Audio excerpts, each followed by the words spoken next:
Le procès de Simone Gbagbo s'ouvre ce vendredi à Abidjan en Côte d'Ivoire. L'ex-première dame est accusée d'atteinte à la sûreté de l'État après les violences post-électorales de 2010 à 2011. Pas de fête de Noël ni de Nouvel An en Sierra Leone en raison d'Ebola. Le gouvernement a ordonné le confinement immédiat de tout le nord du pays pour une durée de 5 jours.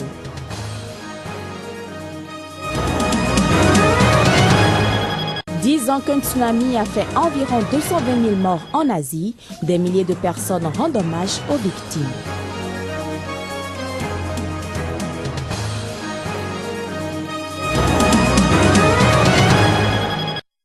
Nouveau rendez-vous de l'information sur Sika TV. Merci de nous rejoindre et bienvenue à tous.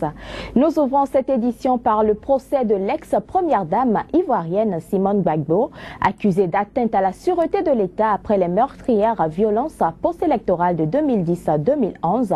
Un procès qui démarre aujourd'hui à Abidjan. Simone Gbagbo, 65 ans, comparaît en compagnie de 82 co-accusés, tous des dignitaires de l'ancien régime. Elle était un pilier inébranlable du régime de son mari Laurent, en attente de jugement à la CPI pour crimes contre l'humanité. Surnommée la Dame de Fer, Simone Gbagbo répondra donc de ses actes à Abidjan, les autorités ivoiriennes ayant refusé son transfèrement à l'Haye, argumentant que ce procès affecterait le processus de réconciliation nationale et que la justice ivoirienne est désormais en mesure d'organiser un procès équitable. Une autre information en bref dans cette édition. En République démocratique du Congo, au moins 30 personnes sont mortes dans le naufrage d'un bateau surchargé sur le fleuve Congo, dans le nord-est du pays. Un accident qui a provoqué la colère des jeunes qui ont incendié des bâtiments publics. L'accident s'est déroulé lundi dernier au niveau du village Yakuzu 2, à environ 35 km au nord de Kisangani, la capitale de la province orientale. Selon Moulouf Bosso, porte-parole du gouverneur provincial, on compte 105 rescapés et 30 corps repêchés. Pourtant, le bateau avait à son départ de Kisangani embarqué 39 personnes selon le manifeste présenté aux autorités compétentes.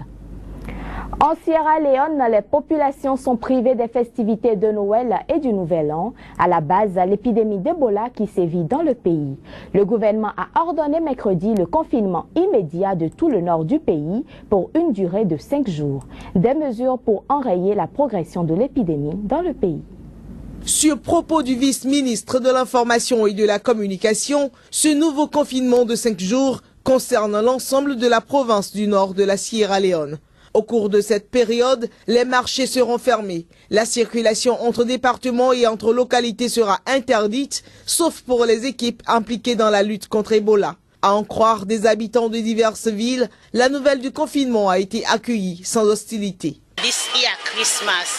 Cette année, Noël est un des meilleurs Noëls que nous connaissons. Nous le célébrons dans une atmosphère calme. Il n'y a pas de problème dans les rues. Nous n'allons pas voir des gens boire de l'alcool ou se disputer pour protéger leur alcool dans la rue.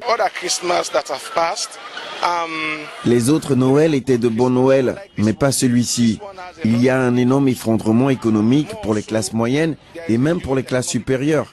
Je dois dire que c'est un effondrement total de notre économie. Il y a un recul social à cause du fléau Ebola qui nous empêche de nous toucher les uns les autres, de ne pas nous saluer. Donc nous ne pouvons pas vraiment célébrer Noël comme il se doit et comme nous le faisons avant. Pour ce Noël, nous remercions simplement Dieu pour la vie, parce que la vie est précieuse. Mais Noël est très difficile pour nous les handicapés. Les affaires sont mauvaises à cause du virus Ebola. Mais quoi qu'il en soit, nous remercions Dieu parce que les affaires pendant ces vacances repartent peu à peu. Sans faste et sans manifestation populaire, la période des fêtes s'écoule. Déjà le 12 décembre, les autorités avaient annoncé l'interdiction dans le pays des rassemblements publics pour Noël et le Nouvel An, y compris les offices religieux en raison de l'épidémie. Le Nord est la plus grande des subdivisions administratives de la Sierra Leone, ex-colonie britannique de quelques 6 millions d'habitants. Comme ailleurs dans le monde, la fête de Noël a été célébrée au Libéria. Mais cette année, la célébration a manqué d'éclat à cause du virus Ebola qui a fait des milliers de morts en Afrique de l'Ouest. L'épidémie a affecté les affaires dans la région et terni la fête à Monrovia. Reportage. Depuis la fin des guerres civiles au Libéria, qui ont fait de 1989 à 2003 quelques 250 000 morts, le Libéria a connu le pire Noël de son histoire en cette année 2014. Cette morosité est influencée par des facteurs non seulement sanitaires, mais également financiers. À cause d'Ebola, les marchés ont connu une forte baisse de fréquentation et les commerçants n'ont pas fait de bonnes affaires pour Noël. Habituellement, la chef de l'État, Ellen Johnson Sirleaf, recevait pour Noël à la présidence des enfants pour leur distribuer des cadeaux. Ce rendez-vous a été également annulé cette année à cause d'Ebola.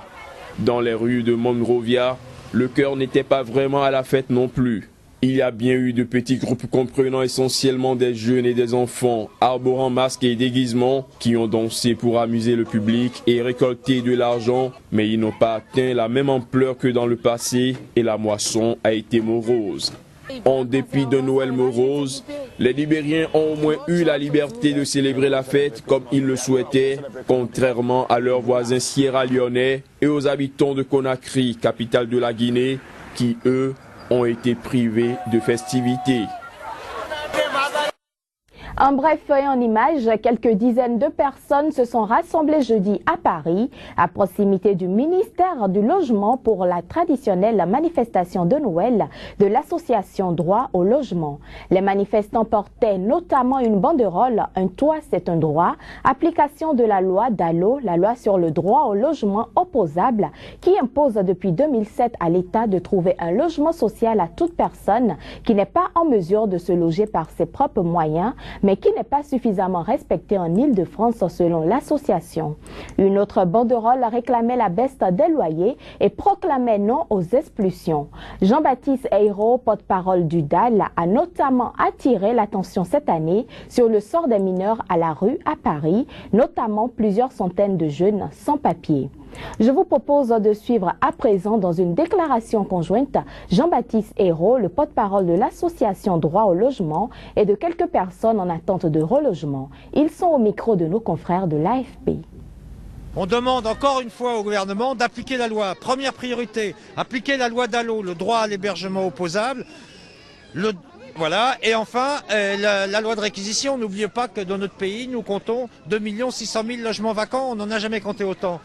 Il faut construire des logements sociaux massivement. Et ça, c'est ce qu'on attend, le plan Marshall pour construire des logements sociaux. Loger le peuple, loger les militaires, loger ceux qui travaillent, loger ceux qui sont dans la merde. Voilà ce que nous voulons. On va lui amener un cadeau surprise. C'est quoi? Un cadeau qui fait tic-tac et qui sonne de temps en temps. Un gros réveil. Madame Pinel, réveillez-vous. Monsieur Valls, réveillez-vous. Occupez-vous de ceux qui sont en difficulté aujourd'hui. Depuis 2000, je fais le demande de logement. De ce cas-là, j'ai rien reçu. J'ai un enfant. Il a cette année le bac. Il n'a même pas un toit. Pardon, pas un toit. Il n'a même pas un coin où il fait ses études. Il y a une attribution de logement au jour d'aujourd'hui en France qui n'est pas du tout claire et que les maires des villes, ils ont le plein pouvoir d'agir sur les attributions de logement et il n'y a pas assez de contrôle. 10 ans après le tsunami le plus meurtrier jamais enregistré, l'Asie rend hommage aux 220 000 victimes de la catastrophe. Un drame qui, on se rappelle, avait touché l'ensemble de la communauté internationale. Sur les 5 400 victimes de la Thaïlande, l'un des 14 pays de l'océan Indien atteints par le séisme, près de la moitié étaient des étrangers de 37 nationalités différentes. Les images des hommages rendus aux victimes à travers ce reportage. Des prières, larmes et visites solennelles dans des fosses communes en Asie ont marqué ce vendredi le début des cérémonies commémoratives du 10e anniversaire du tsunami qui a fait 220 000 morts ou disparus et affecté 14 pays de l'océan Indien. Le 26 décembre 2004, un séisme de magnitude 9,3 s'est produit au large de l'île indonésienne de Sumatra, provoquant de gigantesques vagues sur les côtes de certains pays d'Asie, notamment le Sri Lanka et la Thaïlande. Parmi les victimes se trouvaient des milliers de touristes étrangers qui profitaient pour la plupart des fêtes de fin d'année pour passer des vacances au bord des plages idylliques de la région. Ce vendredi, des hommes et des femmes ont chanté en chœur l'hymne national de l'Indonésie, marquant le début des cérémonies dans un parc de 20 hectares à Banda Aceh. Il s'agit de la ville la plus proche de l'épicentre du séisme qui a provoqué des vagues atteignant jusqu'à 35 mètres de haut et qui ont tout emporté sur leur passage. Rappelons que plus de 11 milliards d'euros avaient été récoltés pour l'aide humanitaire et la reconstruction dans un élan de générosité sans précédent dans le monde à la suite du pire cataclysme des temps modernes. Opprimés pendant les décennies de dictature militaire, les catholiques birmans ont enfin fêté cette année leurs 5 siècles de présence en Birmanie. Une fête qui devrait être célébrée depuis 4 années et qui s'est déroulée sur fond de montée des tensions interreligieuses. Ils peuvent enfin vivre leur foi au grand jour. Ces catholiques birmans ont longtemps été victimes de discrimination sous la dictature.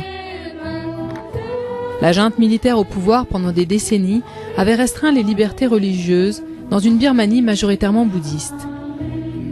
Mais depuis 2011, le pays s'ouvre et les catholiques birmans sont fiers de pouvoir célébrer le premier saint de l'histoire du pays. Nous sommes encouragés par le saint, le premier saint officiellement béatifié de Birmanie. La Birmanie ne compte qu'un demi-million de catholiques, mais la levée des restrictions religieuses leur permet de s'exprimer et de dénoncer violence et répression. La montée du nationalisme bouddhiste les inquiète particulièrement. Même si la première cible des bouddhistes intégristes sont les musulmans, la majorité catholique a affiché sa solidarité. Ce qui est très encourageant à ce sujet, c'est que ça pousse l'Église à ne pas seulement évoquer ses intérêts directs ou ceux de la communauté chrétienne, mais aussi à parler au nom de la communauté musulmane et en faveur de la liberté religieuse pour tous. Les festivités somptueuses qui ont célébré les 5 siècles de catholicisme en Birmanie en novembre ont finalement eu lieu avec 4 années de retard. Mais de telles cérémonies étaient tout simplement impensables il y a peu. Je suis si heureuse de rencontrer des gens de la même religion que moi. Plus confiants, les catholiques birmans osent désormais donner de la voix et espèrent que leurs appels pacifiques ne resteront pas lettre morte. Voilà qui met en thème à cette édition. Merci pour votre fidélité et retenez que l'information est en continu sur Sika TV. Au revoir.